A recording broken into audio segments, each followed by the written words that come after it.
Hello, everyone, and welcome to Mind Clash Podcast, episode 30, Herding Cats 324, or Alliance Leadership and How to Do It. Yeah, well, obviously, cat herding 100 is like running a corp, 200 is like running a large corp, 300's Alliance, 400's Coalition, 500 is the game.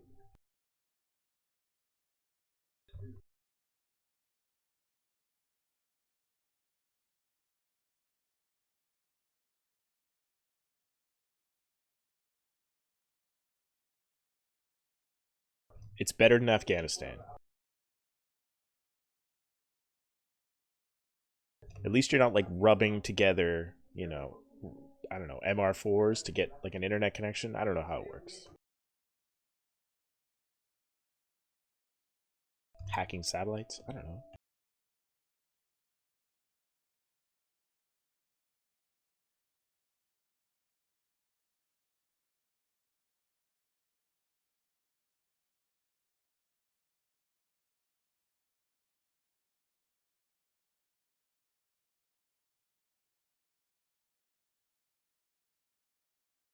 Skeptical of a boss. Don't beat me. And then to cover some breaking news or ongoing events in the Kyonoke Outbreak controversy, we got friends of the show Mark762 and Ashterothi.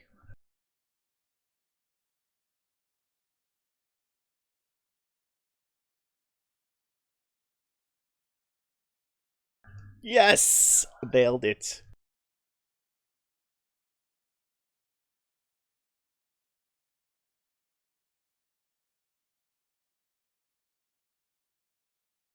Oh my god, I hate this fucking thing.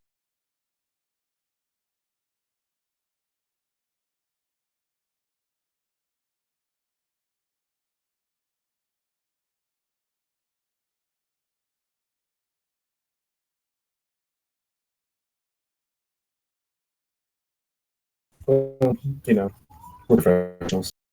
How about we start this again? I love restarting the opening. It's my favorite. All right. Hello. Welcome, everyone. Mind Clash Podcast, episode 30. Alliance Leadership or Cat Herding? 325. Take two. Take two. Kale Decadence. Nice to have you here. Oh yeah, that's me. Like I said, in the first time we did this intro, I'm actually inside the chaplain's office at work because I have to be doing staff duty. And to help us out with the cat herding 325, right? Whatever. 325. Yeah, sure. We got Kris Tyrell from Legio to Morten. Hello. And we have Tridgit, Mirdad's boss. Hello. And then to cover the Kyonoke Outbreak / an Alliance Leader himself, Ashterothi. Greetings, fellow Empyreans. I am Ashterothi, CEO of Iron Robotics and leader, I'm not sure what the exact term is, of Fed Up Alliance.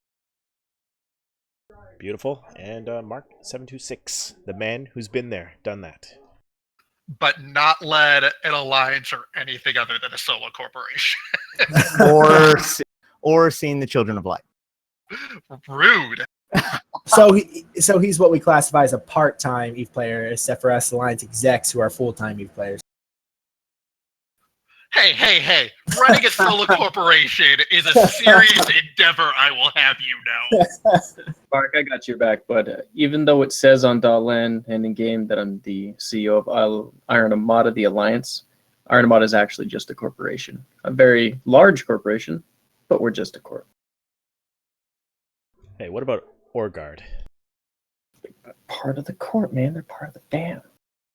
Don't tell Pinecone that. He would be so upset.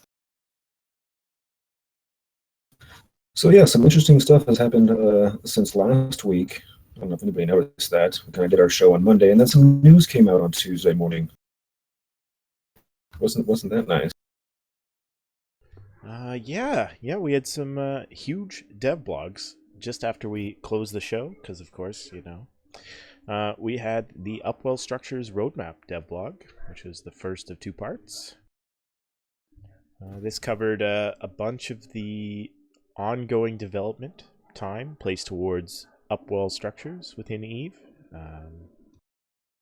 It covered that over 7,800 different player corporations have at least one Upwell structure in space right now.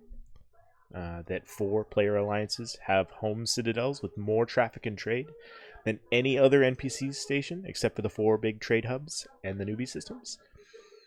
And that the top 100 most active industrial facilities in EVE so far in 2017 consist of 13 NPC stations, 1 outpost, 1 starbase array, 1 citadel, and 84 engineering complexes. Likely all in Delve. Wow. That is pretty impressive. So when I read this, and I don't know if anybody would agree with me, I was kind of struck off guard a little bit because of the fact that here we are 2 weeks away from, or at that time it was 2 weeks away from FanFest, now 1 week away from FanFest. So I'm thinking to myself, either 1, they just blew their load and they have nothing else coming for us, or 2, there's going to be something amazingly big at FanFest that's going to blow us out of the water. Well, this is what Judge keeps hyping to us, I swear. Is that what he's hyping? Hashtag hyping? He's got all those sweet leaks he's keeping to himself. Well, they're not leaks then, are they? Shh. Well, CCP also covered in this dev blog that their priorities going forward as far as Upwell structures are to cover 3 tracks of development. First being bug fixes to make performance improvements, UI polish, and improve the existing structure features so they're better to use. So that's across all platforms.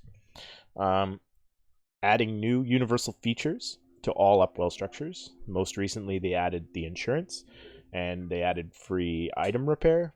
They also have other ideas down the pipe, like the third-party delivery chute. And they're preparing the next line of service structures and service modules, which we all knew was coming from the Summit minutes, but that's now got an official name, and that's refinery structures, which will cover moon mining and reaction services from bosses. I think that the idea of what they've got going on is absolutely awesome, and it just harvested so many tears in one single blow. That's an understatement. So many tears. It's also worth noting that this was a call for feedback, right? So one of the things that's very clear is that CCP is at least relatively happy with how structures have rolled out over the last year based on this dev blog. But there is a call kind of for feedback. There's a survey to take at the bottom of that dev blog to help kind of help them figure out what needs to happen next. Yeah, I took that break. Because not that I own any Citadel, but having used one, utilized one on a regular basis, I guess it had a little bit of input, but it seemed very simple and straightforward. At first, I was very, very annoyed with it, especially since we're a small nullsec alliance, and we have over about 70 moons that we're using at the moment, and it's going to completely change the way that our moon mining program works. But then when I started thinking about it, how it's going to hurt the big entities, I was more okay with it. Yeah, that's precisely why Iron is super excited about it, because I don't run an organization that has like a super large like top-down kind of income structure. It's like the majority of our income goes straight back to the members where we can. So having everybody else participate in the sorry, my phone went off. Everybody else participate in the collection of the resources and whatnot, while just taking like a small skim off the top to pay for like, saw bills or something like that. I feel that's a fantastic direction towards moon mining and stuff like that, and it really keeps in with the live in space, own space kind of direction that CCP is heading. I'm going to direct all guests to the minutes for the show. Come on, boys. I'll grab those, make sure they're all out. We could talk about this at length. Let's just cover what's out there first. Okay. Sorry, boys. Focus. So, if you've been living under a rock and this is the first podcast you've listened to this week, refineries are coming. They will extract a large chunk of the moon from the moon. It will pull towards the structure. You will shoot lasers or missiles or something at the rock. It blows up into an asteroid field around your structure. You can then send out your mining crews in exhumers and rorquals to mine those rocks. They will be asteroid-like rocks, but they will yield moon minerals, likely in a composition similar to what you get when you scan the moon. Then you can time these windows to be up as short as 1 week and as long as 1 month or more, probably similar to the way you can time PI to be in short or long cycles. So that your newbies are not stealing all your cadmium and bailing it back to Jita. You will be able to track all of the minerals that are mined from your moon belt in a new feature called the Mining Ledger, which will record all mining efforts of people within the belt. And because reactions are a core part of how moon mining and why moon mining occurs, reactions will be now moved into the industrial tab, and you'll be able to use simple blueprints and the industry window to complete all your reactions. Yeah. So what I like about this is, number one, you're gonna have to have active participation. So people, when that chunk of moon blows, it's gonna spread out to the asteroid field, and you're gonna have a group out there. You're gonna have an actual call to mine and get out there and do it. And the other cool thing is there will be no more siphons. Obviously, we're not going to have the moon mining array, so we're not going to have any moon siphon units. And the only way people can steal your shit is to actually go out there and try to take it from you. This is going to come with some really interesting rackets, I feel. Oh, yeah. Like, it's going to happen. People are going to do it. I'm very interested to see the way it changes nullsec off. Almost like it'll be like directly affecting your own space, but I'm just thinking low-sec here. Like, how easy would it be for like Snuff or another larger low-sec entity to go and moon a whole bunch of stuff throughout a whole region and be like, you can use our thing, this is when it comes out, etc., and then you have to use our refinery to do it, and you pay your 5% tax or whatever, so that they can just racket the whole region, if you will. Well, the thing is that you're only going to be able to do it for what you can enforce, right? Now, the good news is that you're going to have a giant structure, because this is going to be somewhere between an Ashterothi and an EC, because obviously ECs are probably going to be like one of the least defensible structures, and Ashterothis are citadels are obviously the most defensive structures. So this is going to be somewhere between the two, and we'll be able to engage in the field. So it won't be just like within docking radius, but they will be able to reach out and touch people in that field. So theoretically speaking, these do become kind of personal owned asteroid fields that you can control when they spawn. So absolutely, in the same way that citadels saw rise to the public market and engineering complexes gave rise to the public construction yards, this may give rise to player-controlled asteroid fields. Yeah, so one thing that Reload mentioned in chat, and I actually thought of the same thing, was, since you are blowing chunks of the moon out, won't that over time deplete the moon? No. They have said that there will not be a depletion mechanic like PI. I mean, think about it. We already have that physics. We already have that with asteroid belts that magically come back every day, so. What physics? That's fine. It is worth noting that there was a big interview with CCP Fozzie on Talking in Stations, which I, A, wasn't able to be on, and B, haven't been able to listen to yet. So I don't know all of the details. I've heard some of the TLDRs, but there's a good 5 hours of recording between the podcast proper and the after show, in which there's a lot of really interesting details about how these things are going to be working. Yeah, I I think the dev blog did say that they are still looking at willing to make fairly major changes still in the mechanics if people have reasoning to, if I remember that dev blog correctly. Yeah, one of the big questions that I have is like our home system of Fleet. We own, we do stuff with the PI because we own the planets, and we do stuff with posses on moons because we live there. So we want to maximize what we get out of them. But the moons we don't mine because none of them are worth mining. Like if it's not an R64 or whatever, it's not worth mining even if you can secure it. And the R64s are pretty easy to project into by like super powerful forces. So in low sec, you usually don't own those. So if this can make those kind of less valuable moons still be kind of functional as long as you're willing to put forth the extra effort to make it profitable, then we may actually see a boost to its value in low sec as opposed to why do you hate low sec, which I've been hearing a lot. Now, do you think that they're going to try to tie it into faction warfare at all? Like only if you're from one side you can mine, or if you're not affiliated at all you can mine? That doesn't really match the idea that this is all player generated. Like the rules that you can impose are non-mechanical. Well, as I know, and I'm obviously speaking from a perspective where I am not in faction warfare, so please correct me if I'm wrong on this, but I have been hearing a lot of mumblings on social media, at least, that a lot of people are feeling like Citadels are hampering a lot of the faction warfare because of how easily they can come up and go up, and how easily they kind of ignore the faction warfare mechanic. Right. So the problem, this is a problem with all structures, though, which is in faction warfare, you're not allowed to dock in enemy stations. So when you join faction warfare, you basically volunteer to be locked out of hostile stations in low sec. Whereas if you're a pirate, you could just dock in any of the stations. It doesn't matter.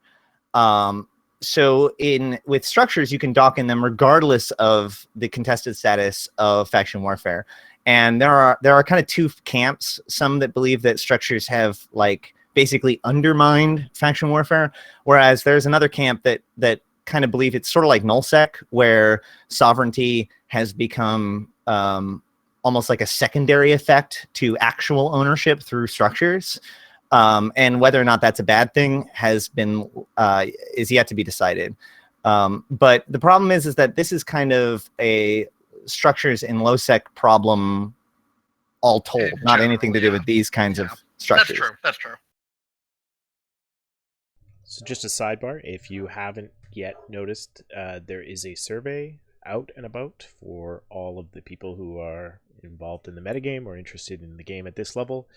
You should fill it out. It's looking for feedback on structures and how they interact with your playstyle. So please fill that out.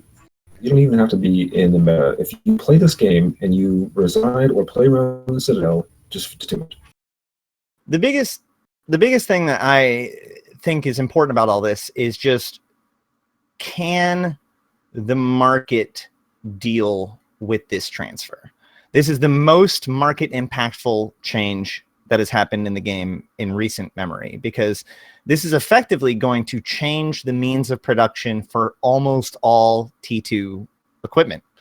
Not only will this change, because there's a bunch of questions. How will posses be able to moon mine alongside these things? How are you going to control that? Which ones are going to be the most profitable? When are you going to switch over? Those are answered. The word that I heard was this is going to be like a cold turkey switch. It's going to be like patch day happens, pre-downtime, moon mining on posses work, post-downtime, all moon harvesters are fucked, and it's done. So the question then becomes, what are we going to do with no moons being mined for at least 2 weeks? Why do you think everybody's stockpiling now? Right, but I'm saying, even if you have the stuff to build the stuff, it still takes time to construct these platforms. You don't throw up Astrohuses day one. We got the first Astrohus, I think, within about 3 or 4 days. Same with the first engineering company. I don't know how long it takes to roll off the line. But my point is that you're going to potentially see a huge disruption in supply. That is an excellent point. Fozzie gave the impression on Talking in Stations that there is no supply issue as far as those T2 moon minerals.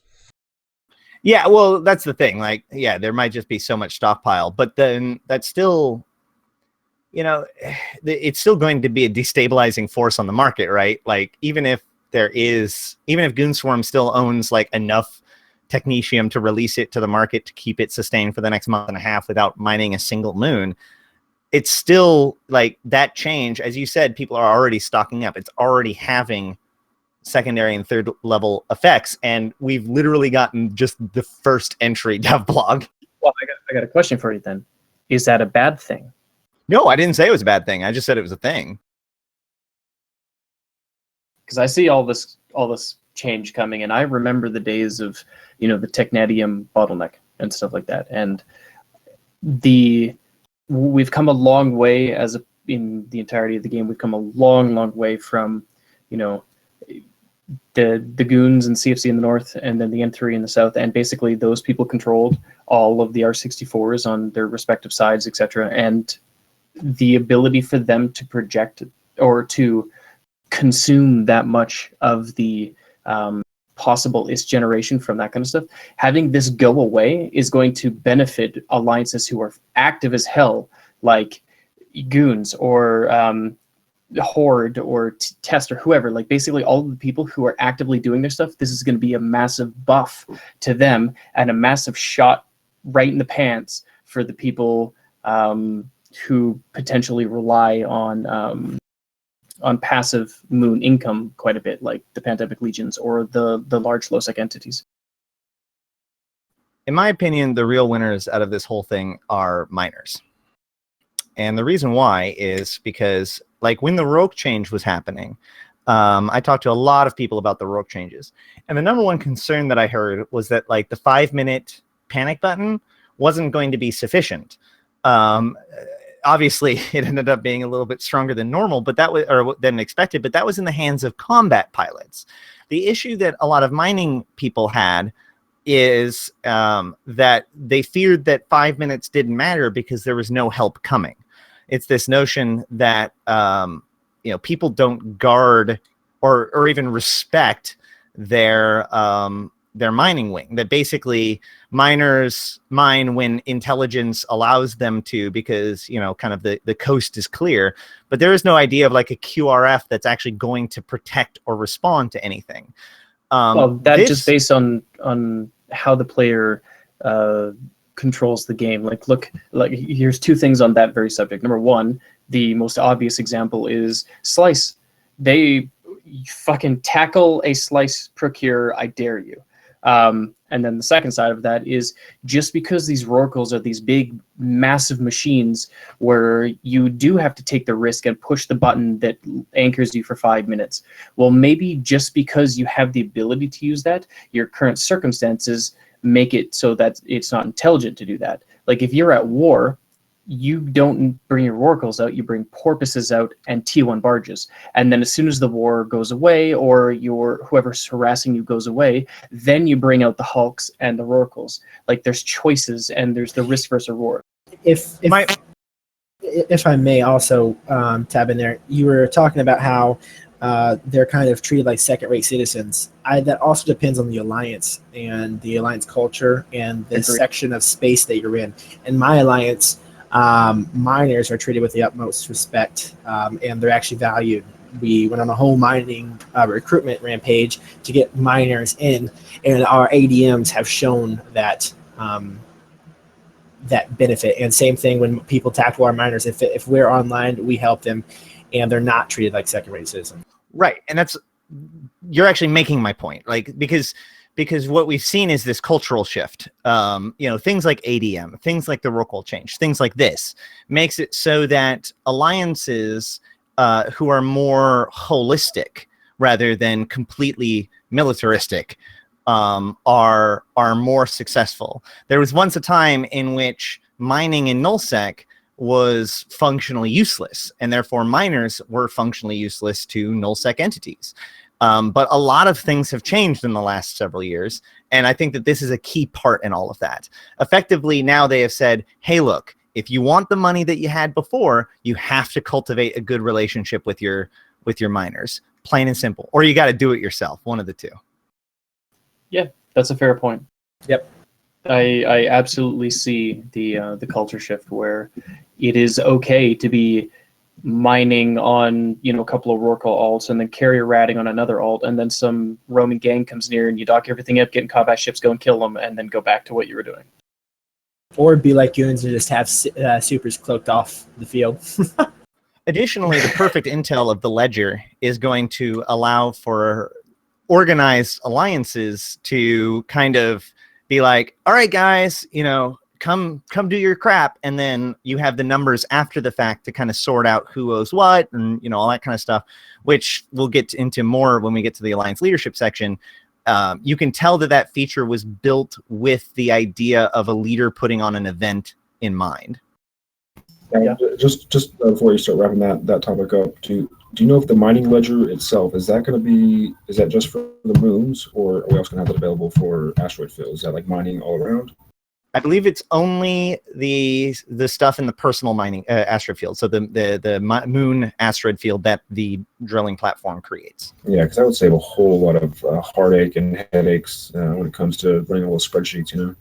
Well, this is kind of one of those things that CCP does, though. Sorry for cutting you off. No problem. But this is the sort of thing that CCP does, right? So what is the correct amount of intelligence is one of those questions that gets asked a lot.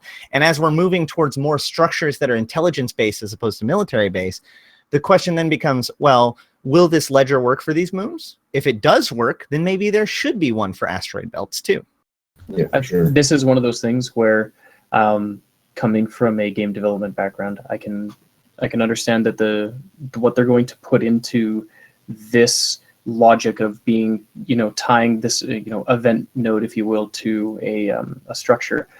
This will open up the possibilities potentially in the future of like, hey, there's an ore anomaly, which is currently not tied to anything, but maybe there will be the functionality for CCP to release a little deployable, like a mobile depot level one to drop in that ore, and it's like your tracking beacon or something like that, right? Sounds kind of perfect for a small mining refinery.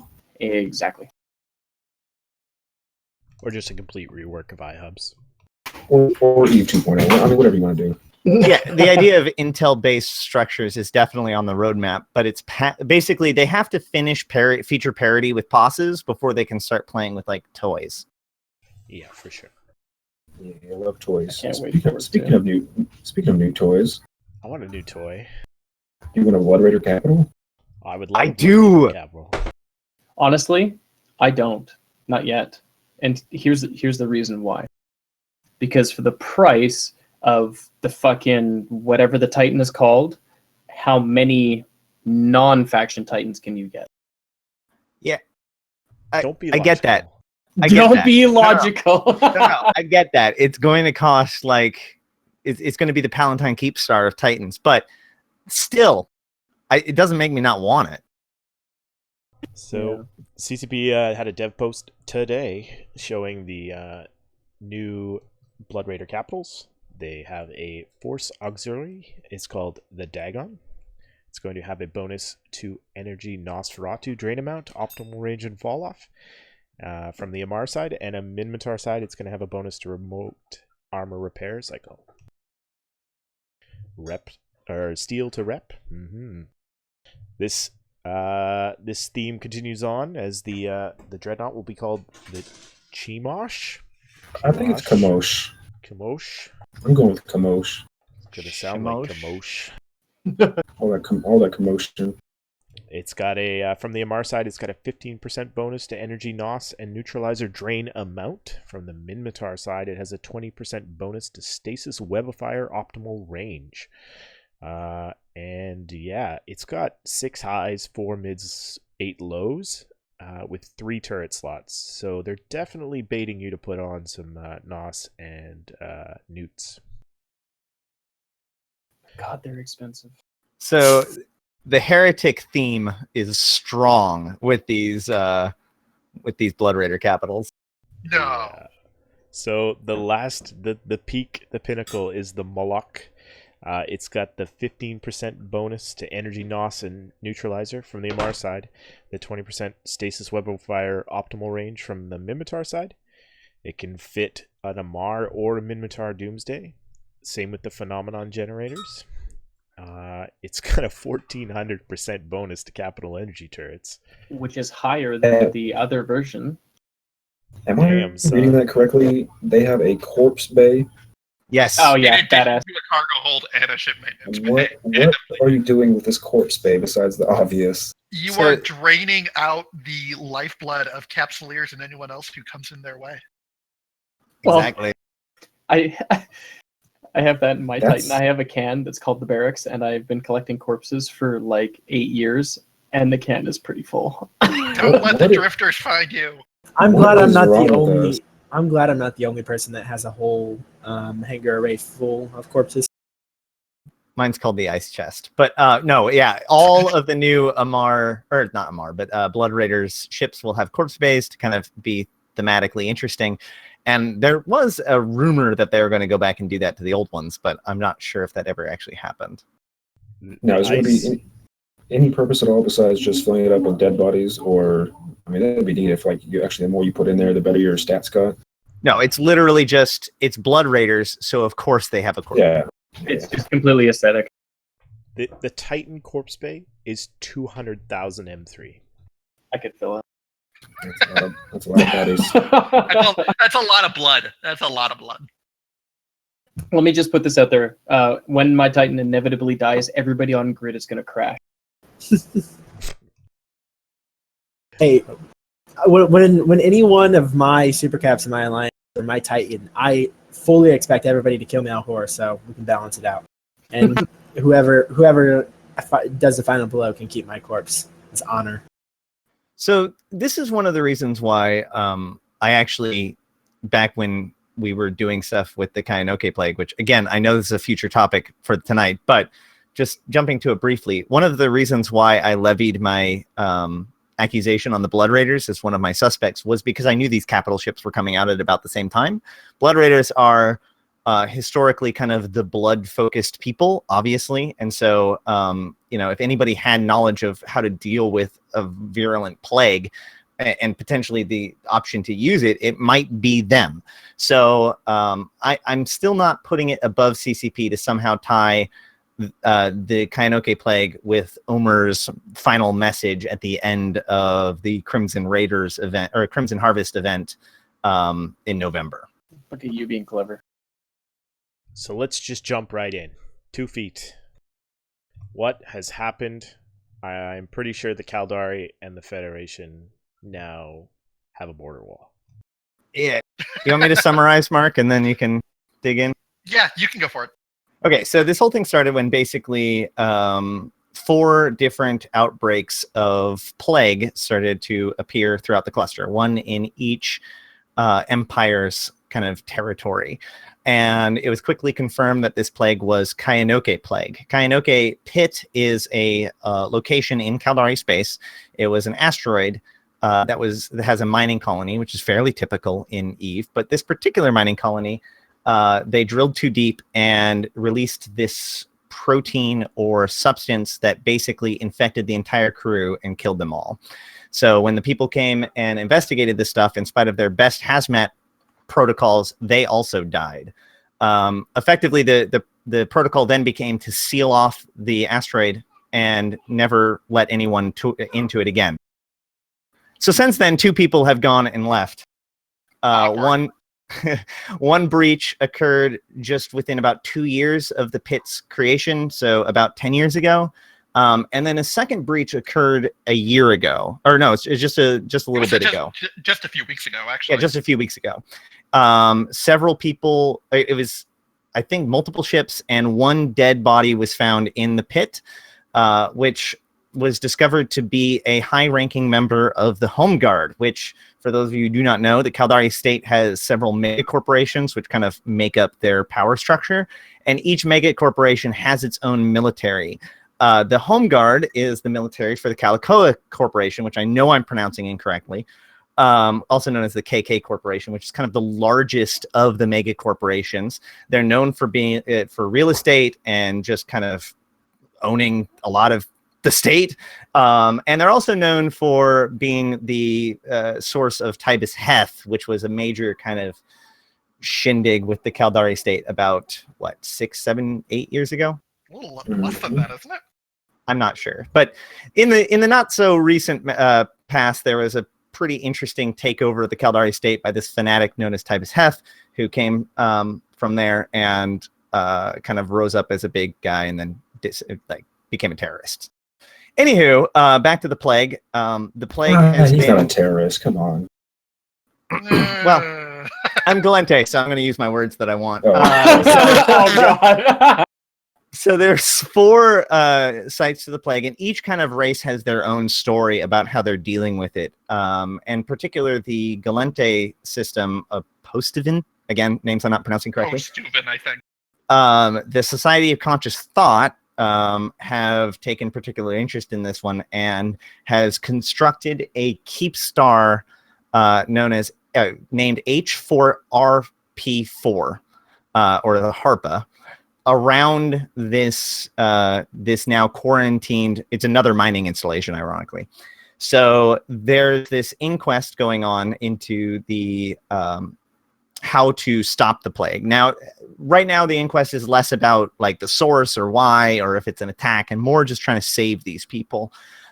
We know that this event this event started about a month or 2 ago with various different kind of news sources just being posted on the EVE website. But we do know it is moving towards an event at FanFest, which is they've hired like live LARP actors, and like it's a big deal. They're sets, and they're depending on how this goes, there's multiple outcomes that could come from this. So this isn't like the Luminaire event when they shot down the Titan, and regardless of what we did, it was going to happen. This is one of those opportunities, one of those really rare opportunities for us to, both in-game and at FanFest, to make our mark on the EVE universe. So everybody's gonna die. Say again? I said, so everybody's gonna die. Well, ironically enough, we're relatively immune from any fear of the plague because it's a physical disease. Even if we were to catch Kyonoke, we would just basically go to a previous backup and be pretty much okay. This is a human problem. So hide your wife, hide your kids. Kyonoke's going to get you. So how does that translate into the escalating conflict between the Caldari and the Galente? So basically, obviously, there's a lot of concerns about where this thing came from, and more importantly, how did it get out of the Kyonoke pit?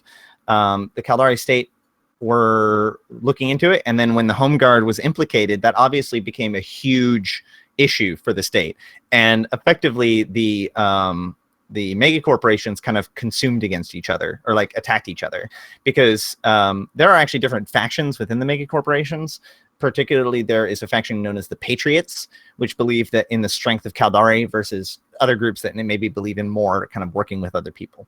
So the KK being a very strong organization, Lidai being of a rival kind of faction, there's been a lot of infighting in there within the state and kind of a destabilization. As I think CCP Falcon said, the Kyonoke plague kind of has this primal fear in the minds of the state. It is this thing that they've known is here, and if it ever got out, there'd be no stopping it. And so, this is a huge deal to these people. Meanwhile, the Federation actually was caught trying to cover up their outbreak. It actually took a little while. I think it was the last one to come to light because the Federation tried to not let anyone know that they had to quarantine this asteroid installation. And it also came out that the FIO, the Federal Intelligence Organization, has had a few too many operatives within the state.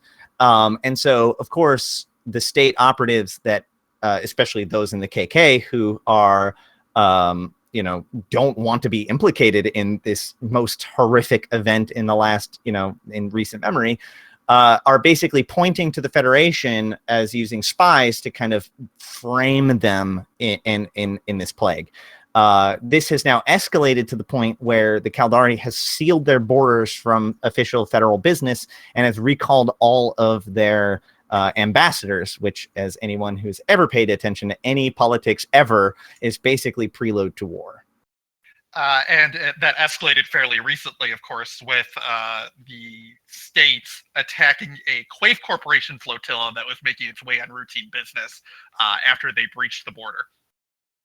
All right, so now that Ash has talked us to death, Ash, we've had you on the show several times before, so everyone kind of knows who you are, but this is the first time we've had Mark762 on here, and we didn't go over introductions earlier, so Mark, why don't you tell us a little bit what it is you do, and then you can talk about what you know of the Kyonoke Outbreak. This is the second time. Is it? Yeah, I've been on before. Holy shit, I'm a horrible host.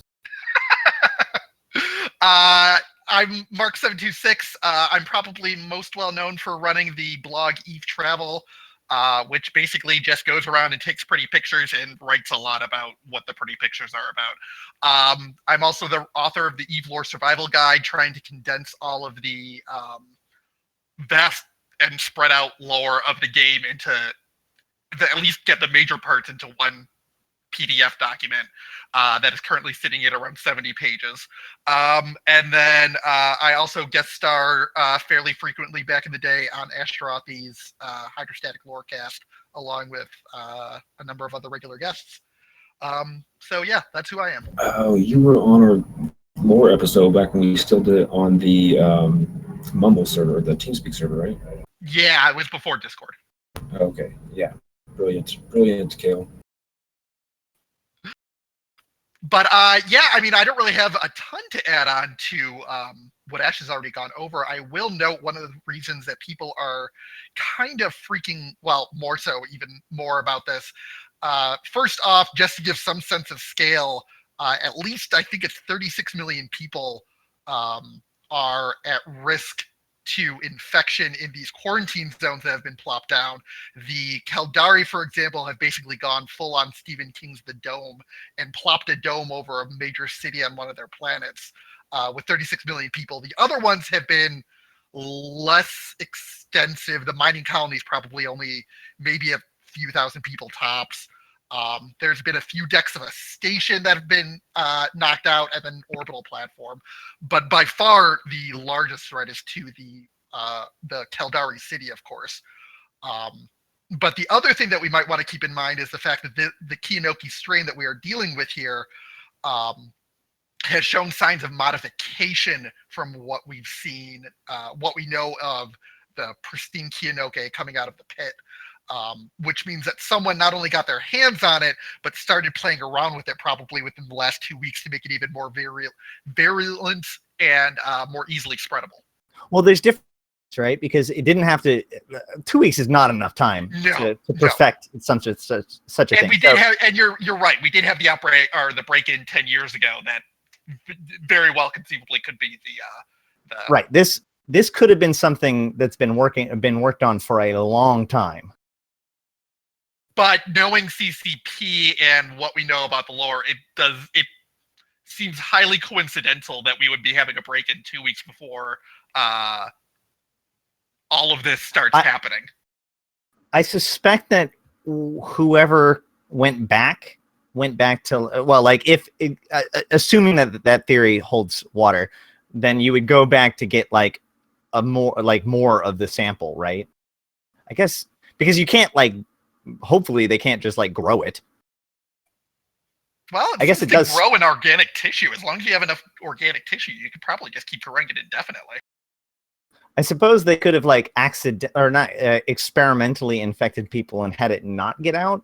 It's tough to say. There's a lot to, it's also, there are people that believe that this was not an attack, that somehow spontaneously by just a series of accidents, or perhaps it was an attack that was being prepared, or maybe it was just a spy trying to steal something, and then it, somebody oopsed it, and now the rest of it is just kind of a cover up. There's a lot of really crazy theories as to where this is coming from. Wouldn't that be an interesting, plot twist? All this tension, Caldari versus Galante, etc. But when potentially it was another Caldari corporation that had their hand in the pie. Yeah, there's two there's two really high culprits, like on the list of culprits, that are both Caldari. There are, like I said, there's Tybus Heth, who anyone basically, Tybus disappeared. Mark will have to tell me when. He disappeared. It was probably 4 or 5 years ago now. Yeah, so he disappeared.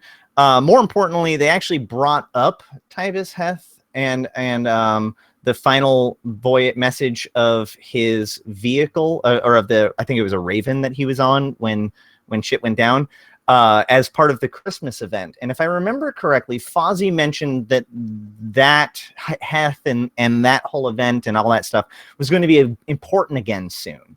So Heth himself doesn't have to be behind it. He has an entire detachment of people loyal to him that just the right amount of craziness that thinks that a terrorist attack would be a good way to, deal with this kind of stuff. But at the same time, nobody's come out and taken responsibility for it. So it's hard to say. And of course, I will note that when Heth did escape, the only thing, once Caldari Marines or whatever they were managed to get themselves on board, all they found were Heth's favorites wristwatch, I believe it was, that had some pocket watch, excuse me, that was just bloody, and that was all that we were able to find of Heth the first time around. So while it was heavily implied that he's dead, it's one of those, well, we never saw the body, so can we really believe it type of things. Yeah. Now there's some good theories in the chat. One person is asking if this is this is something that's leading up to like a Project Nova announcement, where there's like space zombies that we have to gun down in some first-person shooter. And Dr. Eve suggests that it could be a convinced that the virus is going to force a movement of the Imperial throne. So one of the things is that it's really likely that this is in fact leading to something big. Like there's going to be some sort of profound ramifications where we can say, okay, well, Eve is different now that this event has happened. At least that's the hope, right? Could this be something to a new game? Possibly, but space zombies, no. There are too many other good space zombies in this universe. We have the Sancha, for example. Yeah, the Sancha is the perfect example.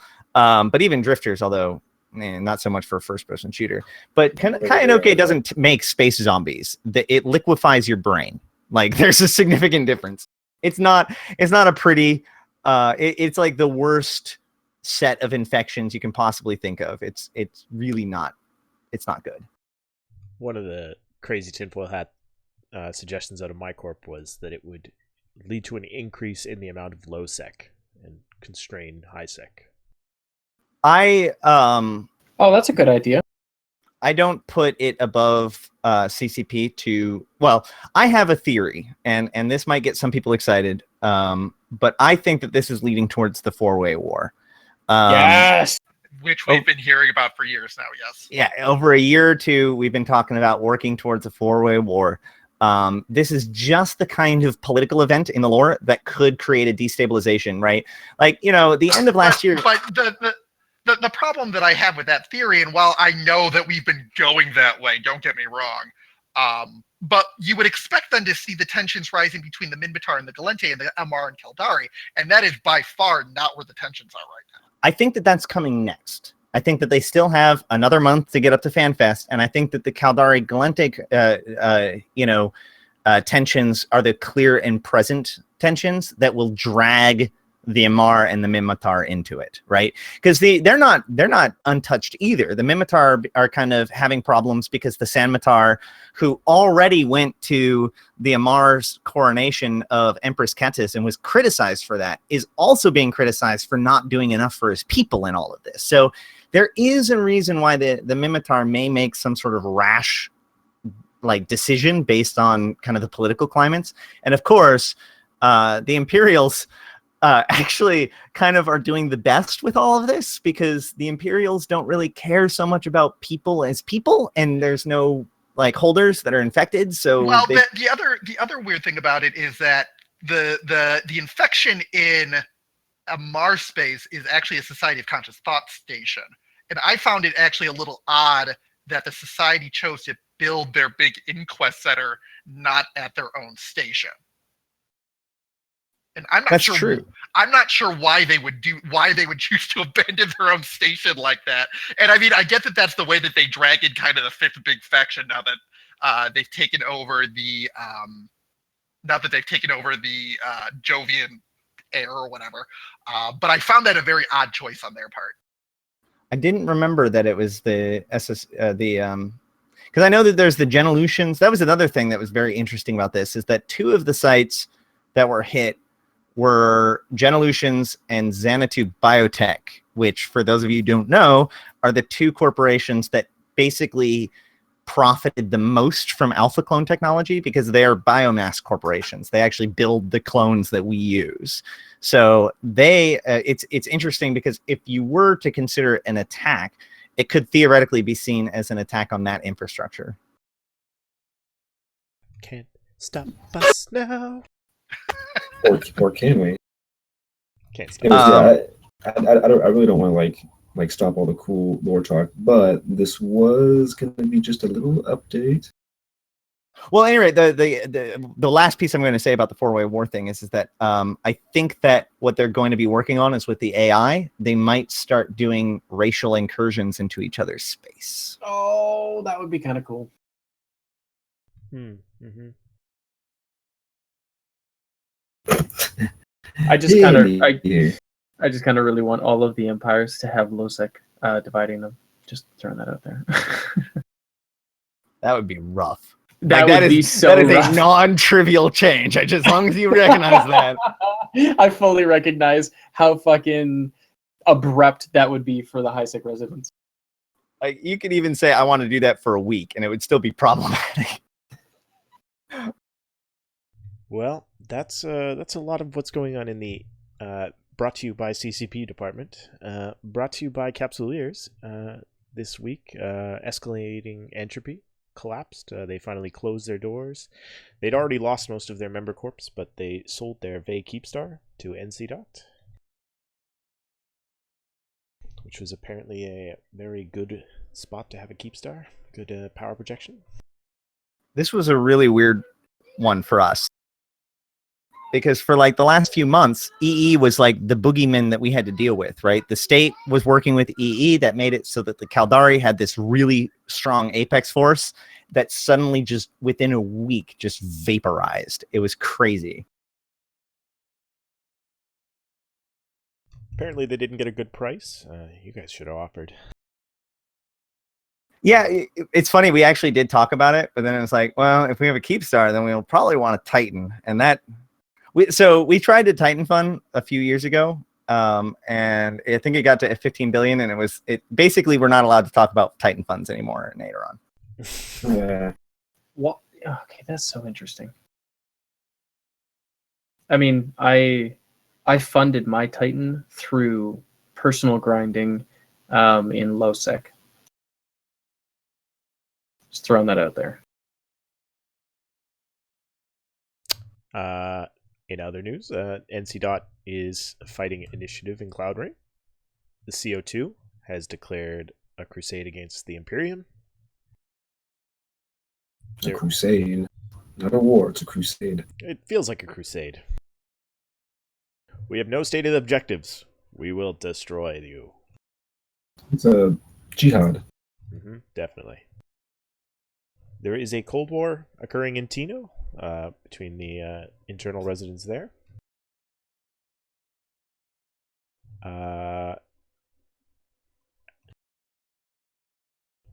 We would like to talk about the Fed Up thing. What is the Fed Up thing? Oh, yeah. So basically, as I was just saying, after November, the Caldari state saw a huge resurgence in strength and just started burning the entire war zone. Aderon Robotics attempted to secure the southern war zone, which was always kind of our stated mission, while the north burned. I think we did a fairly good job of that. But eventually, as the north crumbled, more and more organizations kind of tried to figure out what they were going to do next. Many people were trying to, and it basically boiled down to, some people believe that the state was not going to be stopped. Some people believe that we would still be able to hold the south. The people that thought that they would be able to hold the South, in particular ex-meta, moved to Fleet, and we fortified it, putting up structures and kind of organizing our stuff, and started the process of blending our resources and leadership. That process took over about 2 months and culminated in our Asbel destruction fight, where we did a full operation as if we were an alliance. That ended up successful. So now we have Fed Up, which is Federation Uprising, which is effectively designed to be a faction warfare corp to secure the southern Galente war zone. The reason why we did this is because I personally believe that Galente faction warfare in general is the best place to seek solo and small gang PvP and get paid for it. And this goes into the alliance stuff that we're going to be talking about. In my opinion, the function of alliance is to take the complexity of EVE and transform it into simple tasks and objectives, and kind of manage it enough so that each person can deal with their own thing with the faith that everything else is going to be taken care of. And that's what we've really tried to do, is to make sure that we can provide for those who want to just come in, Plex, Galente Alphas, or experienced people, whoever, and fight for the Federation. We have this whole RP shtick. We even made an NPC that's supposed to be like an FDU general, and he's put in charge of the alliance. So there's no official alliance executor. We just have the orders from on high to secure the southern borderlands, and then the leadership kind of decides what we're going to do with that kind of commission. That's an extremely interesting outlook on how to manage an organization in this game. That is so contrary to every other thing. That is actually kind of cool, dude. I'm glad that you said that here. Yeah, it's ended up being really cool because it makes it really clear who should and shouldn't be part of the alliance, right?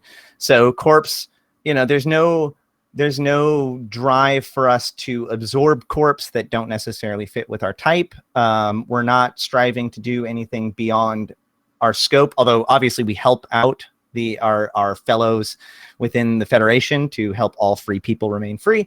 But what's cool is that like we've brought in 2 more corporations that were just a couple of people, and it's like, well, as long as you're here in the South helping out, then we're going to be able to help share you our infrastructure and help build you up and potentially use you as an ally.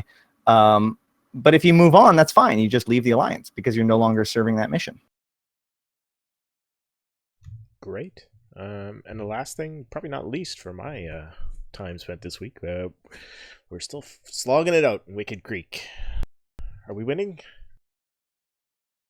So Wicked Creek is a little bit of a mess right now. I don't want to disparage a certain group too much, but / narrative mode, etc. During the Winter War in Catch, some residents of Wicked Creek had deals and or relationships with other larger entities. One of those entities happened to Vanguard, and Vanguard, a couple of the Vanguard alliances have chosen to disregard some past deals and whatnot abruptly. And because of this, there's actually an eviction war going on in Wicked Creek right now. So basically, Hell's Pirates from Ethereum Reach and Stella Nova from MNC and Deterid have declared eviction war on our allies' bloodline, and by extension us. So we have thrown in with them, and we are now we're trying to hold the door, if you will. And it's been a couple of weeks of hard running at this point, and we're holding quite well against them. In fact, over the course of this podcast, we have successfully saved 2 systems. It's interesting being so insanely outnumbered in terms of user base when they thought we were going to be just a super easy pushover. But here we are, handful of weeks in, and we're holding strong. Like, we haven't lost a single member. Our activity is highest it's ever been. Like, we're having a ball. Yeah, it's good times. Beautiful. It's nice to play Eve. Well, I'm glad we have an alliance in order to hold ourselves together, even though we're mostly a one corp alliance. But alliances keep groups together, especially disparate groups with different objectives, different management types, or just people with too big of egos who you just can't stick in one corp. They'll kill each other. How do they do that, Merdud? Please tell me more. I don't know. I think there's a button somewhere. Let me. Alliance. There's quite a reason here, because you brought a bunch of different alliance leaders on here to kind of tell how they herd cats, etc. I'll tell you the reason why Iron Armada is the way that we are. I have been around this game a very, very long time, and I effectively, I'm air quoting here, I grew up under some really awesome leaders like Trigger and Scooter from Stain Alliance and then Roadkill. Future forward of that, like Joe Fishy from Cruel Intentions, Mr. Suffering from Cry Havoc, and all these like super strong, iconic people. And they ran organizations differently. Every organization is different, just like Ash said about Iron Robotics and his new alliance. They have a very, very unique outlook. The outlook that I have found that is working for Iron is that everybody is Iron when we're in it. It's kind of like a one corp situation, and we've previously in the past had other corporations join our alliance, and for whatever reasons, in one instance it was some other stuff that made the corporations die. In another one, it was kind of like this. No matter how hard they tried to be their own corporation, they were just the +1 to Iron in Iron Armada, to Iron Guard in Iron Armada. And that didn't sit well with them. They felt they had their no identity and this kind of stuff. And so because of that, there was a lot of like internal drama at the top level. And I was just like, you know what, fuck everything, everybody out. It's just the Iron Show again. And we've been way more successful because of that, like, that catalyst of recognizing that we're not good at being an alliance, but we're very good at being a strong corporation. So just be clear, you're basically an alliance to gain the mechanical benefits of being an alliance, like the ability to take SOV. Literally, that's the only reason we're an alliance. If we could have taken SOV when we first took it in Cloud Ring, the week before Fozzie SOV hit, or Aegis SOV, is when we created the alliance. We would still just be Iron Guard, the corporation. Interesting. So how many people strong are you as a corp alliance? On Zkill, we have 80 active members this week, and we're at 241 characters. Nice. It's a pretty high ratio. So now technically you guys are under the Goon Swarm, or no?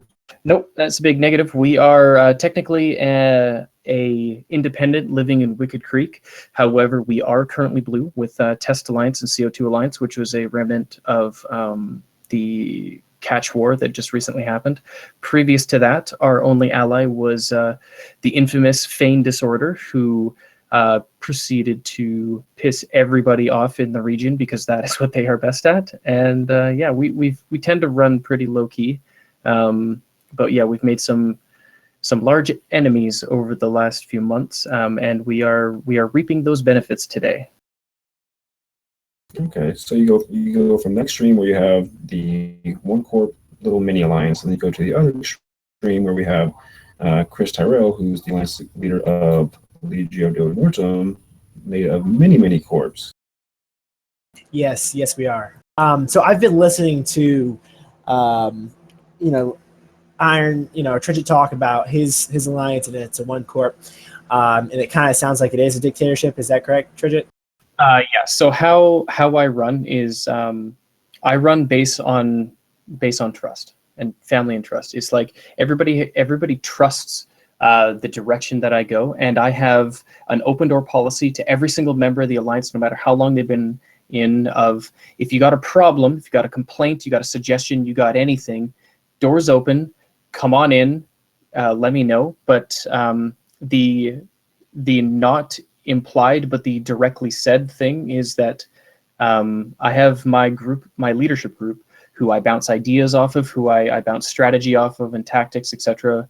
And what we decide, where we go, we're going to go. And a lot of the times it may come from me, but the initial idea, the inception of the idea maybe didn't come from me. Maybe it came from that dude who just came in 2 weeks ago to the Alliance. So yes, okay, gotcha. That's how I run my alliance. And Kel can also kind of attest to this since he is in my alliance. My alliance is a dictatorship. I've been playing this game for about 10 years. Actually, I think next weekend will be my 10-year anniversary. And I have found that democracies, and I noticed on the notes, that's why I'm bringing up democracies and those types of councils do not work in this game. In my personal opinion, they just don't. Dictatorships work really well. I have actually the same type of policy. Any type of member that has issues, I have my leadership structure, my high command leaders that are over the individual divisions of the Alliance, US time zone, EU, AU. I also have an open door policy. If the CEOs, directors, officers, recruiters, if they have issues, they come to me with anything like that. I run military with my Sky Marshal during military campaigns and wars.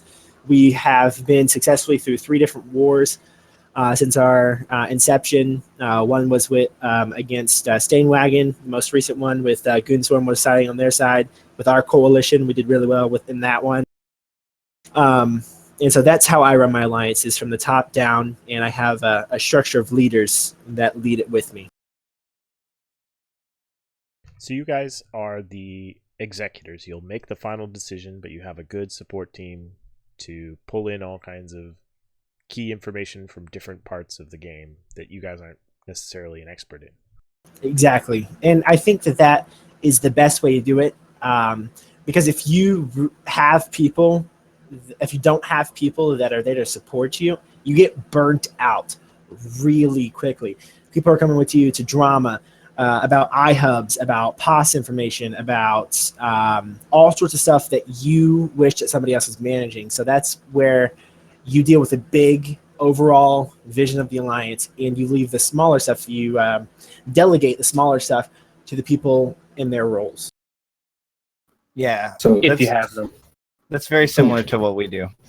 one of the things I really like about Kris, and obviously Tridgit, it's much easier for you. You only have one corporation, you only have one comms channel, et cetera, et cetera. But Kris, on the other hand, I've seen him bouncing in and out of all the different corp channels in our TeamSpeak, and I love the fact that he does that. He's really engaged, really involved with everyone, and tries to, like he said, he gets input from everyone and is super, super, super involved in everything that we do. Not in a bad way. It's a really good way. I love it. Yeah, I think everybody has been in an alliance to where the alliance leadership stays in the alliance leadership room, and if you bug them, you feel like a nuisance, and they make you feel like a nuisance. Nobody likes being in those groups. I like to know what my members are thinking, what their concerns are, and just to interact with them. And everybody in my alliance knows that I pop around quite often, just like Kale's saying. No, that's a real thing that you just said there, where when leadership is too caught up being leadership. I was once in an alliance called Convicted in the CFC when they were called the CFC.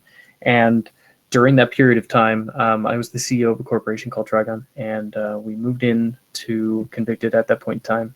And there was just so much upward flowing drama from every corporation that the leadership of the alliance, myself included, unfortunately, just seemed to be like I would log in and it would be on the log in to log out. I'd be in some sort of lock channel on TeamSpeak just discussing some bullshit.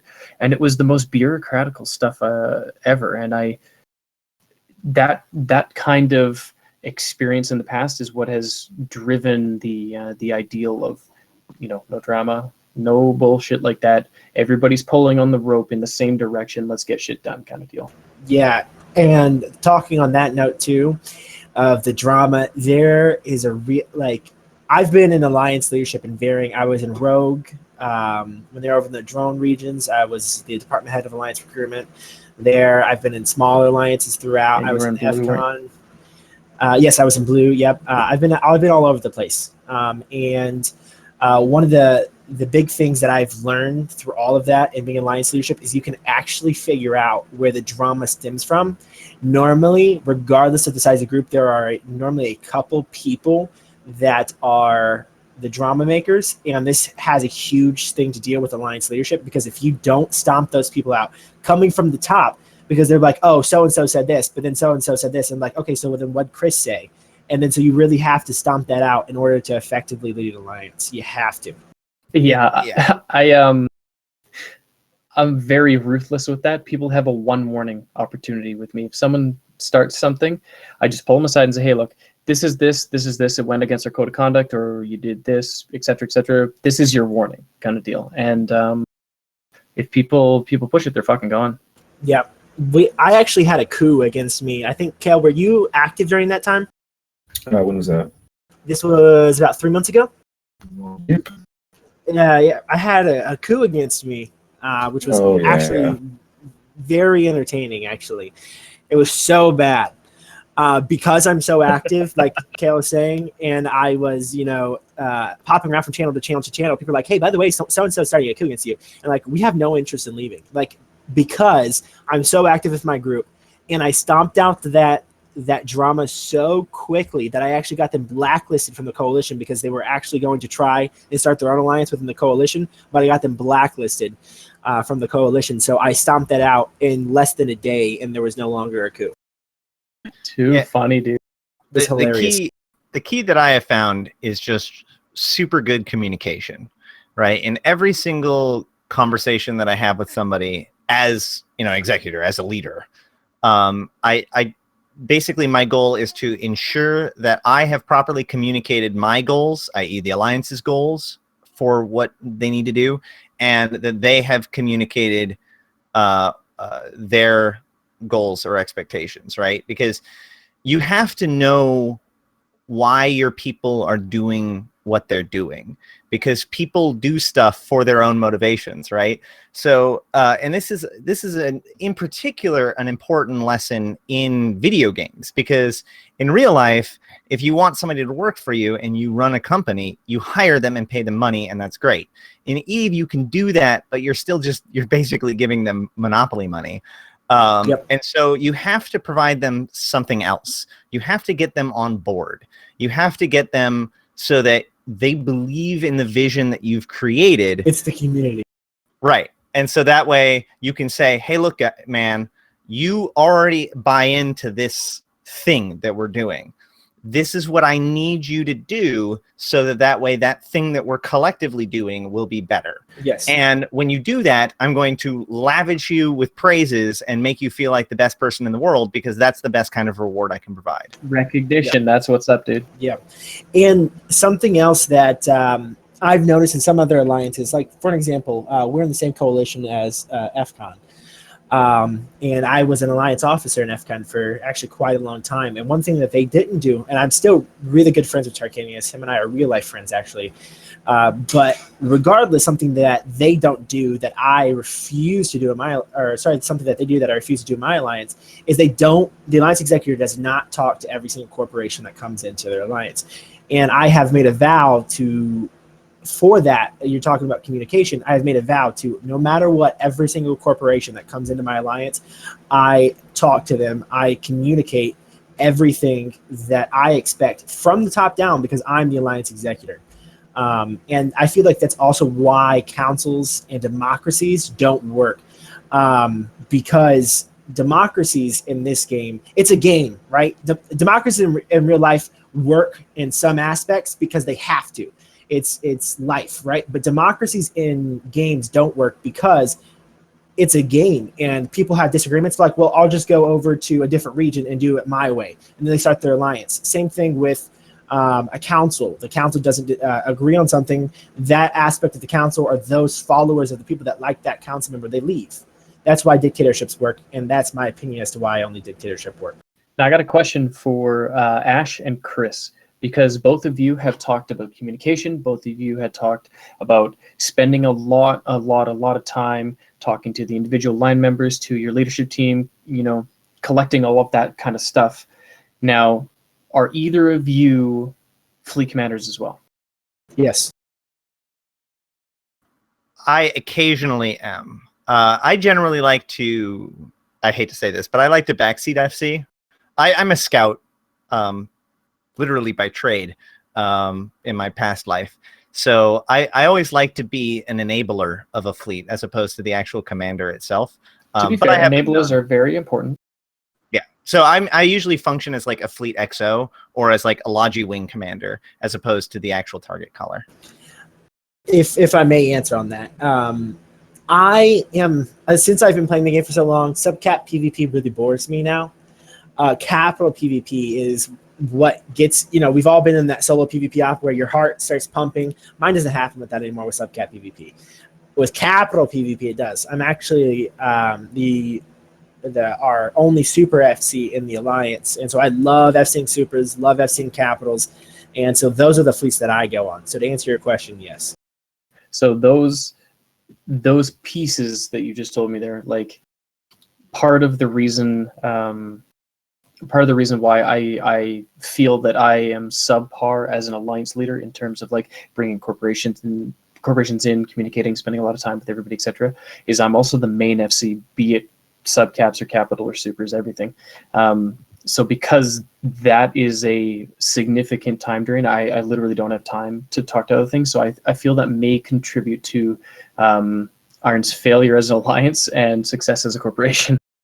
Not to call you a failure, but it also has the potential of making it so that you're not building a good a rapport with your other leaders, right? So one of the reasons why I have actually transitioned from more FCing to more backseat FCing is because I feel like working with other people as they explore their own leadership is a really good way to kind of build a trust with my future leadership core.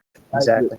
I agree with that. And if you noticed earlier what I said, to kind of comment on what you said, Tridgit, delegation is massive in this game. It really is. And in real life, for anyone that's ever been a manager or been at the top level of leadership in a company, delegation's massive, right? So your inability to delegate because there's no one else that you feel is good enough to take your position as one of the main FCs may definitely, I agree with that, lead to why your alliance, trying to be an alliance, did not work. Yeah, well, I mean, we've been through a lot, but I can tell you one thing about Iron is we are solid. We have outlasted figure count here 1, 2, 3, 4, 5, 6 allied alliances. For whatever reason, we end up getting into a situation or getting to a place where we have like us and then like a +10 ally, and we get into some sort of war against some big aggressor or worthy aggressor or whatever it may be. But yeah, Iron is solid, rock solid, and we came at a point in time. Our most low point in time is when at the director level we had someone steal every single alliance asset that we had, and like complete corp theft, like 100% corp theft. And that was that moment where Iron almost died, but me and a couple of core members, we moved the entire corporation across the universe. We kicked all of the other corporations out the alliance when that happened. We moved us literally across the universe to the other side and started afresh. And from that point in time, I did everything as like the sole content creator, as the sole logistics person. I was doing a jump freighter to Jita every day. I did all the moons that we managed to take, everything. And trust in this game is absolutely key. I've taken a chance on some new people that joined the corporation at that point in time when I moved us over, and it turns out it was the best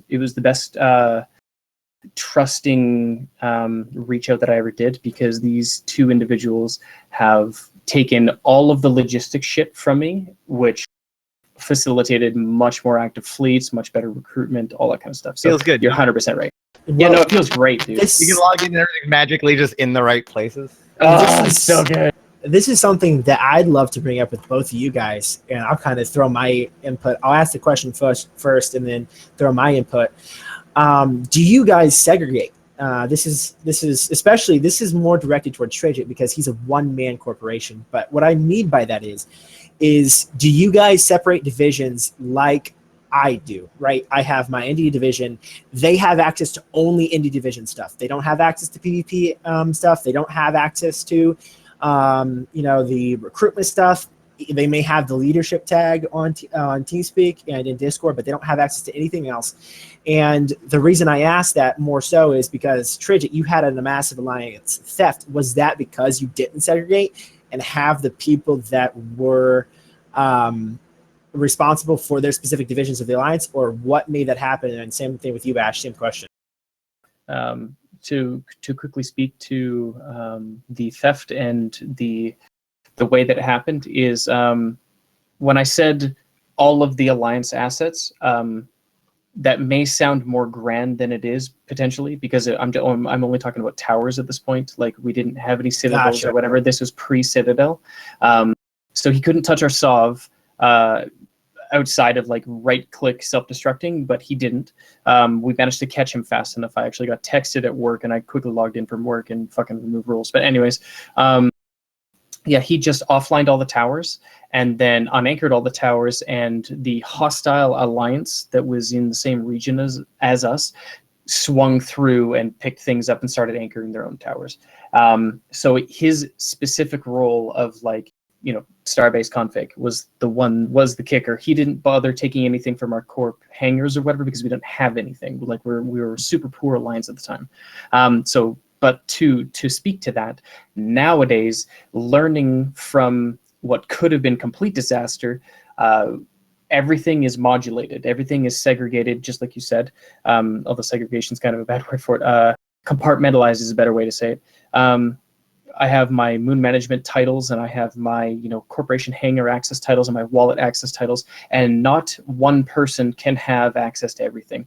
I only have 2 actual directors, and these 2 people, I mean, there's a few other people within the corporation I would trust, my Titan to, if you will.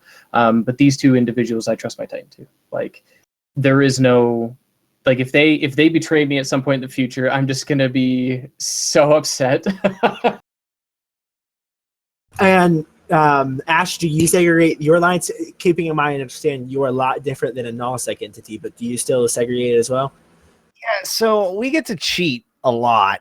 And this is kind of one of the reasons why I like where we're at, because effectively we support mostly alpha level supplies, and also faction warfare is a very kind of bottom up income. So like, the corporation doesn't maintain a whole bunch of military assets at any given time. And a lot of that military assets is being like shunted out through like contracts and whatnot through individuals working within the corp, as opposed to the corp itself. So in that sense, kind of it's naturally compartmentalized, because each person is kind of functioning as their own individual. So like, a guy who buys 50 Vexers and fits and has them shipped in through our hauling services and then putting them on contract so that way they can be available for fleets, that's corporation supplies, but it's also distributed. That being said, we do compartmentalize a little bit. I have directors, and basically it boils down to purpose. Every director has a very core kind of thing that they direct. Like, there's the industry director, there's the personnel director, there's the sky marshal, and so each of them are expected to kind of have their own sphere of control and also integrate with one another as necessary. My job is to basically supervise that interaction. Sorry to interrupt, but do they have the actual check mark on their character, the director check mark? Extremely few people. So again, this boils down to, not again, but one of the big keys is that it's a very volunteer organization, in the fact that, I actually like to open things up. So if you say, oh, I want to get into recruitment, great, congratulations, you're a recruiter now. We have so little, everything that we do already assumes that we have spies. Everything already assumes that we have thieves, because we're an alpha organization. So, but to get any higher above just member, to get on staff, and then even get to director, requires a lot more security. And even then, as you pointed out, those guys don't get director roles. We have a guy who went through and made sure that all of the stuff and all of the parameters were set up, and we try to maintain that people are only given the permissions that they require. KO, go ahead. I know you need to speak. Yeah, hey, just, really quick, I gotta get going and doing some fun soldier things. Gotta take care of some stuff. So you guys keep talking. It's good talk from what I can hear, but I'm also doing other things. So keep talking. If I get back, then I guess we'll keep going. Until next time, bud. Carry on.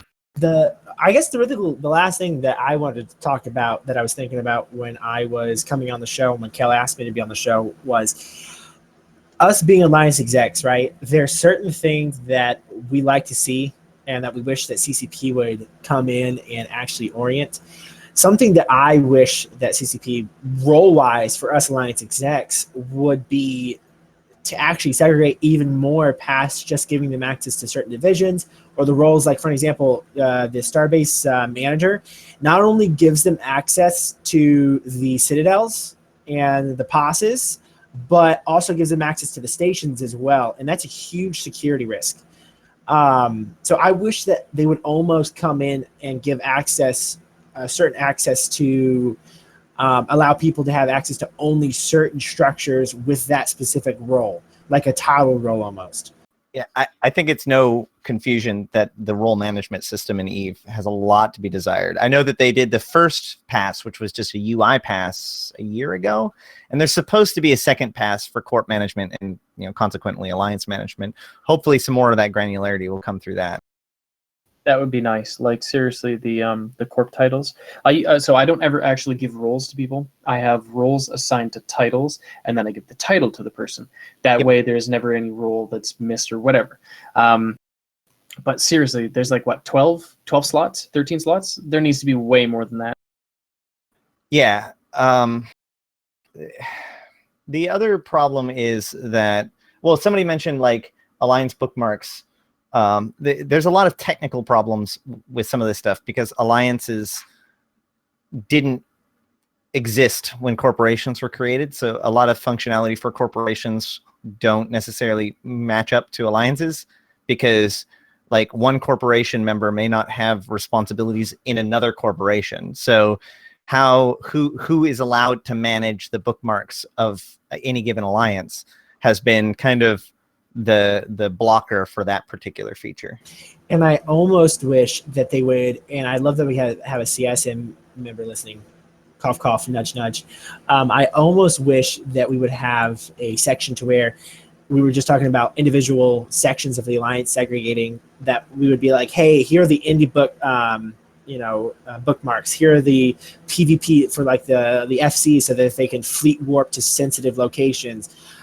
Stuff like that. I wish that we would have even a segregation down to that type of level, allowing us to manage things a lot more and then give trust and access to our specific divisions of our alliance, specifically in nullsec. That would be amazing.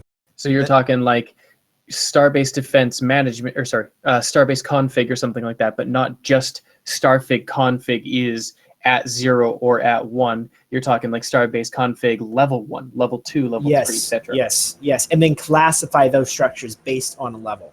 I fully agree with that. That would be delicious.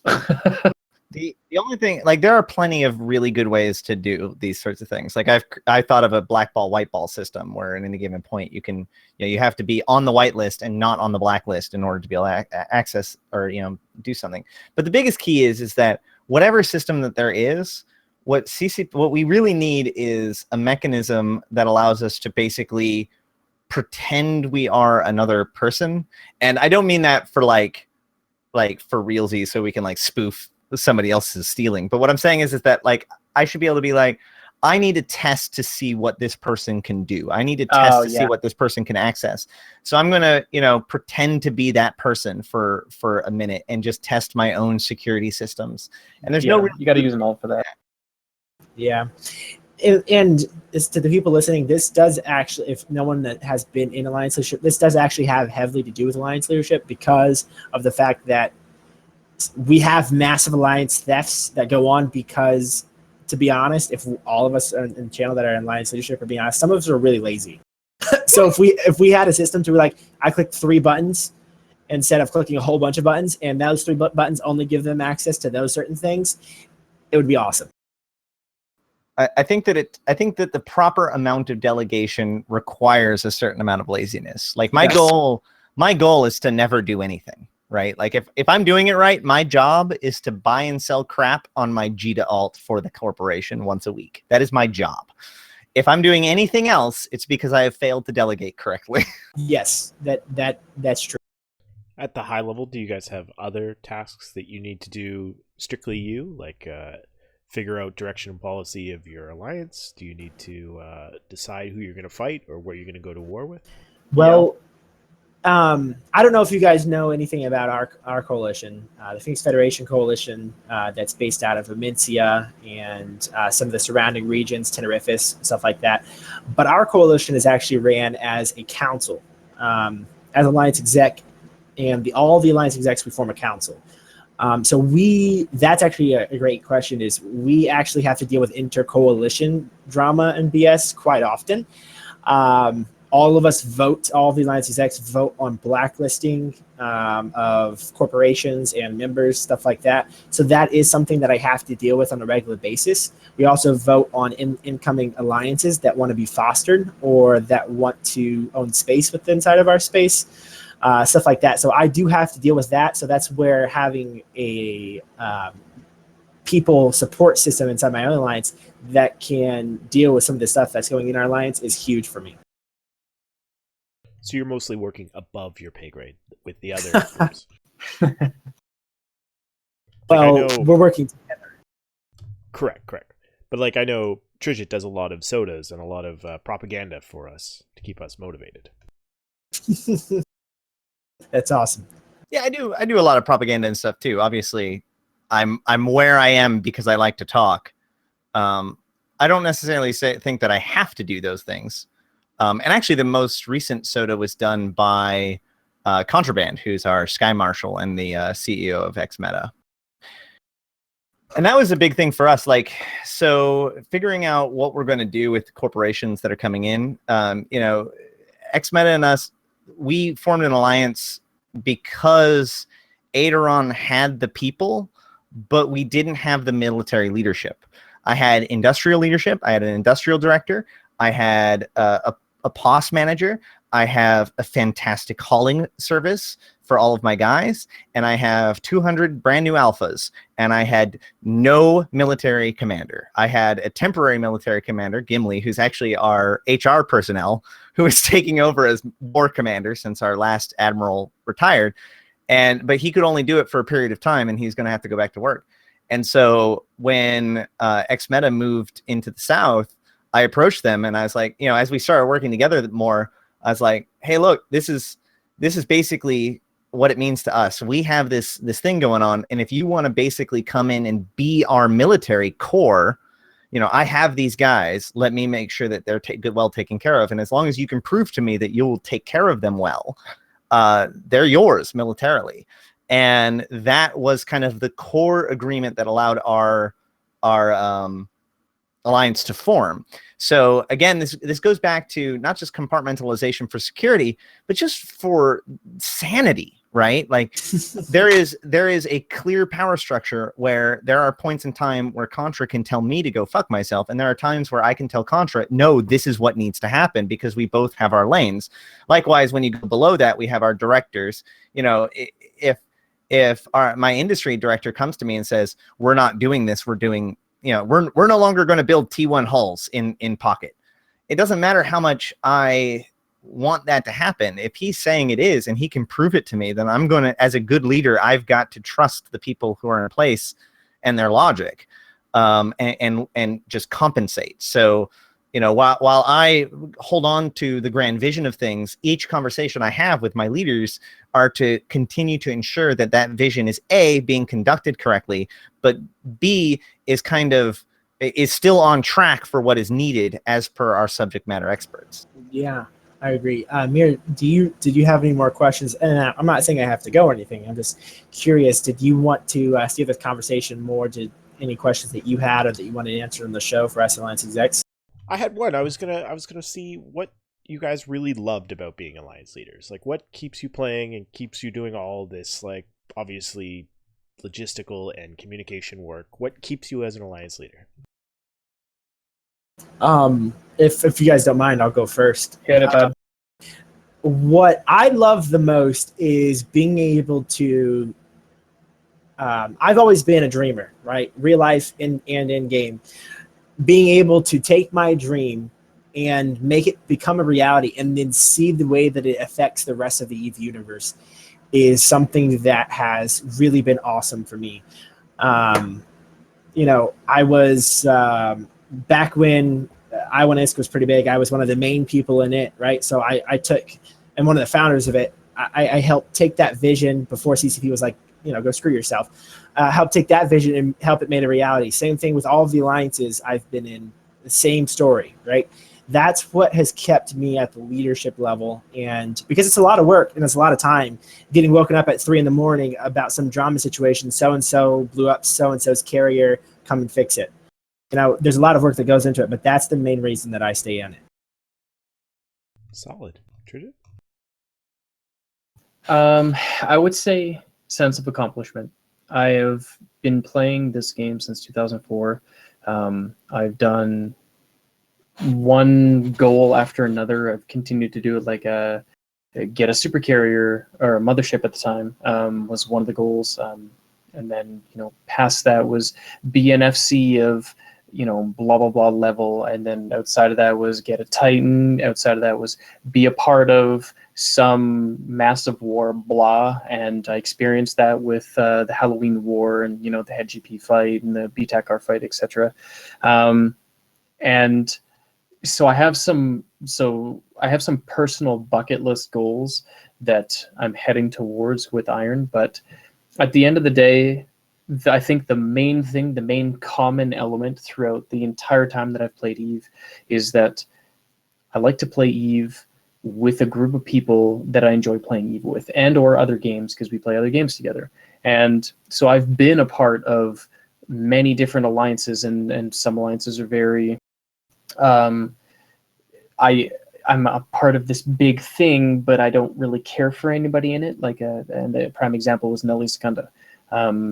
I went in there, I knew like 1 or 2 dudes at the leadership level in there, and then everybody else was a stranger to me.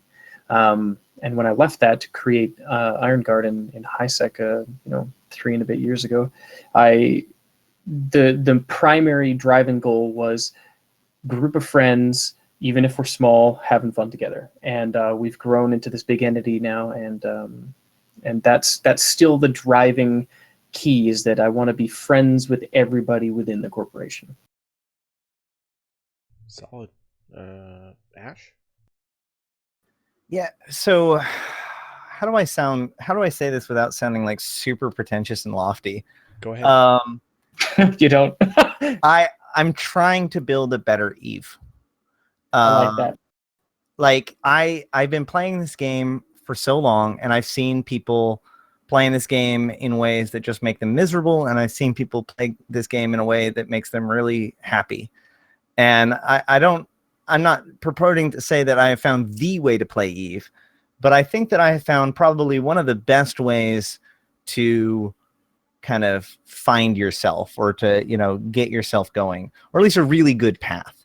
And furthermore, 2 years ago, the stuff that I used to talk about like NPC overhauls and, mining changes and like making a better EVE and making HiSec better, that shit was laughed at. Like even pre-Ascension, like the philosophy of people was significantly different.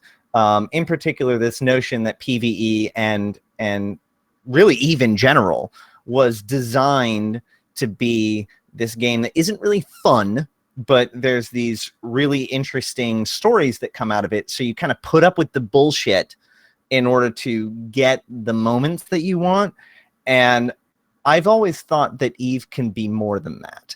And I've always thought that maybe if we break down these preconceived notions about what EVE is, and more importantly, what some of the older alliances said that EVE was to their people, then maybe we can just find people that are engaged and inspired to have fun within this sandbox universe.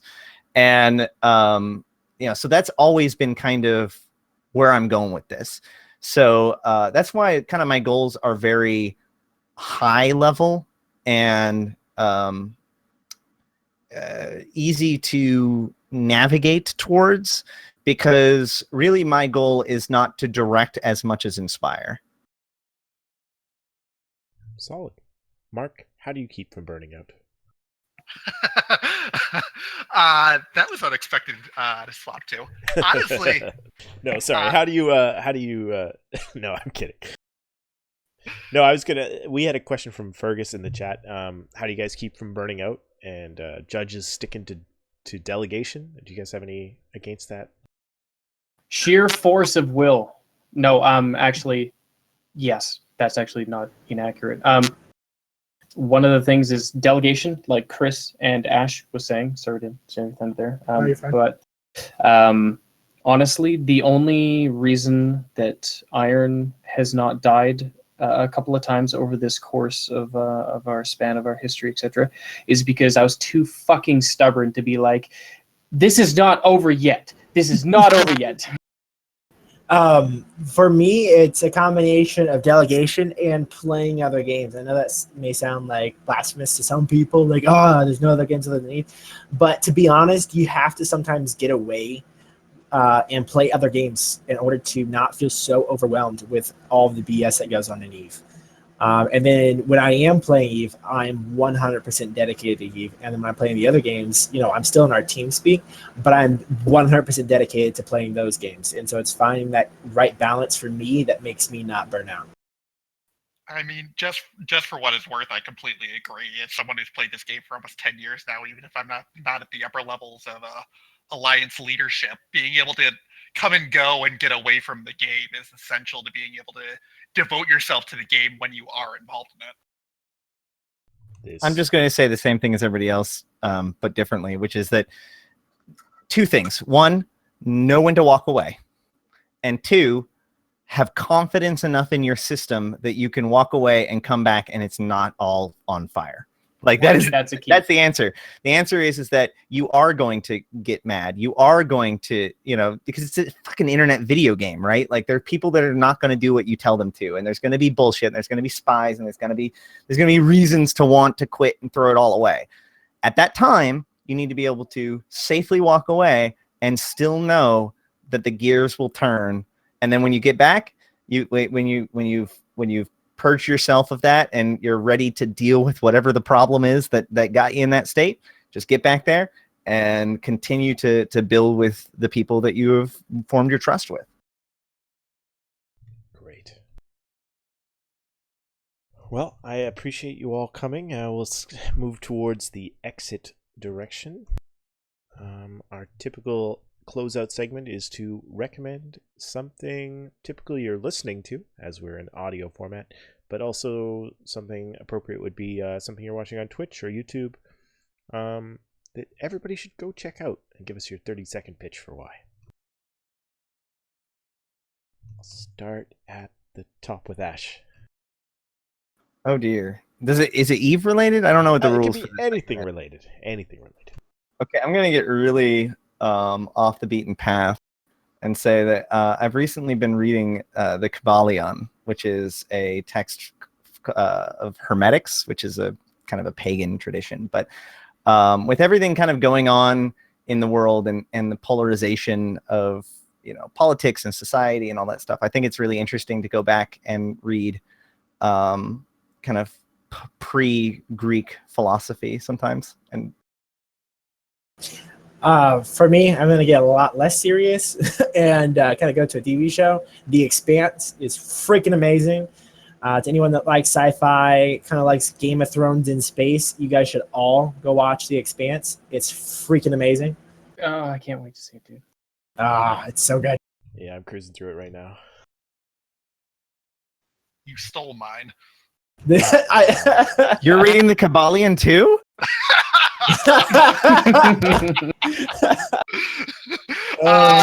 Yeah, no, The Expanse is great. I haven't had a chance to watch a ton of it yet, but yeah, no, it's amazing from what I've seen. It's amazing. Tridgit. Okay, I saw this on Reddit, and if you haven't seen it, it's the most amazing thing. I just pasted it into the chat right now. You got to go to that, skip to 7 minutes and 45 seconds. It's boat doomsdaying the wrong way. Fuck, it's so funny. That's funny. Nice. I'm gonna say that you should always play Eve, but when you're not playing Eve, you should play Overwatch with me. I just picked it up this week.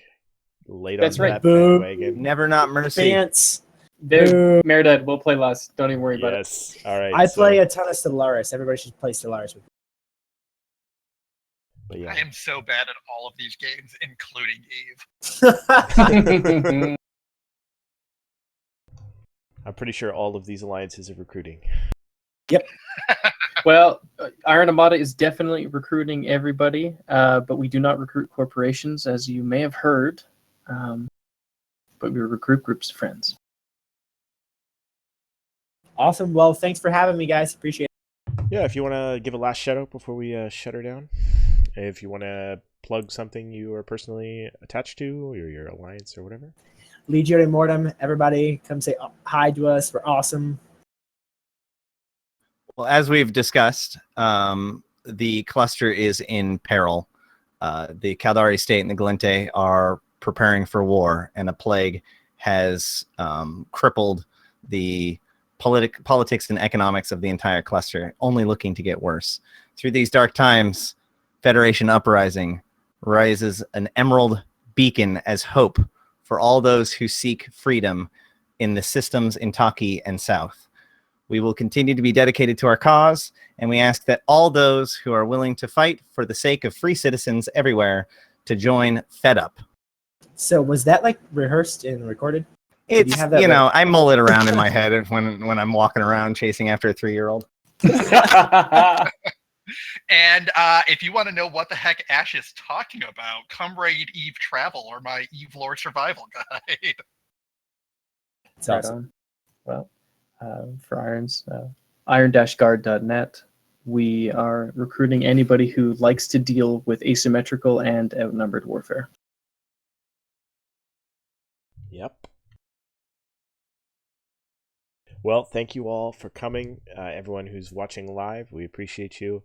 If you missed some of the live stream, we start at 0200 Eve time. That's on Tuesdays, I guess, for GMT, but Monday nights, 7 o'clock Pacific Standard Time. If you want to catch it in post, we have a video on demand on YouTube at the Mind Clash podcast. You can catch it in audio format on any podcast outlet you can download podcasts from. Just search the Mind Clash podcast. If you are too lazy to search our individual podcasts, you can catch us on the Eve podcast RSS from Cypher or the Crossing Zebras RSS. Both of those locations have great other content, including Talking Stations, Legacy Podcast, those other shows that never seem to record, and the other weekly ones, which I'm spacing on. Check us out on our website if you want to check any of our past episodes. That's mindclash.live. And for myself, for Kale, who's off doing work, we thank you for coming, for being our guests, and see you next week. Thanks for having us, bud. Thanks for having us.